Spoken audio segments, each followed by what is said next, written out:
Rencontre à présent avec Jean-Louis Philippe. Cet archéologue et géologue amateur est un passionné à tel point qu'il a décidé d'ouvrir son propre musée pour rassembler ses collections. Marie-Luce, Myriam Manhart et Yves Kreidel l'ont rencontré.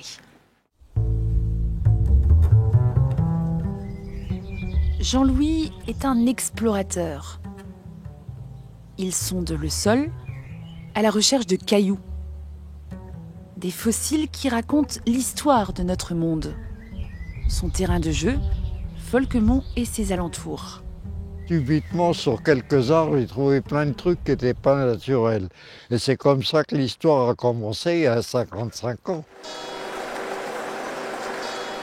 À force d'accumuler, Jean-Louis a créé et financé son propre musée, dédié à l'histoire locale. 30 mètres carrés encombrés, dans lesquels chaque objet a sa place. C'est très émouvant de voir comment nos prédécesseurs ont vécu, comment ils ont survécu. Et pour comprendre la vie actuelle, il faut partir de la préhistoire. Nous ne sommes que des primates qui ont évolué. De la préhistoire à la période gallo-romaine, ces pierres sont précieuses. Elles racontent comment l'homme s'est adapté à son environnement.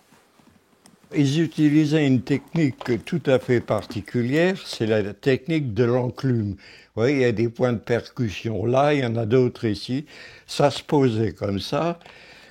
Ils posaient leur objet à tailler dessus et avec un percuteur, ils détachaient des éclats. Certaines pièces se manipulent délicatement, d'autres restent en vitrine.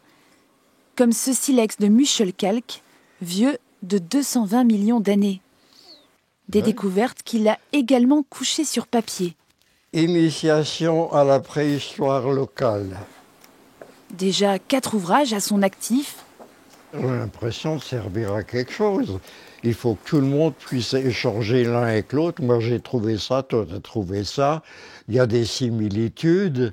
C'est ça qui est intéressant, de comparer les choses qui sont trouvées aux différents endroits. À 85 ans, Jean-Louis a bien conscience d'être à la tête d'un trésor. Mais personne ne semble vouloir lui emboîter le pas. Il espère trouver un jour un héritier.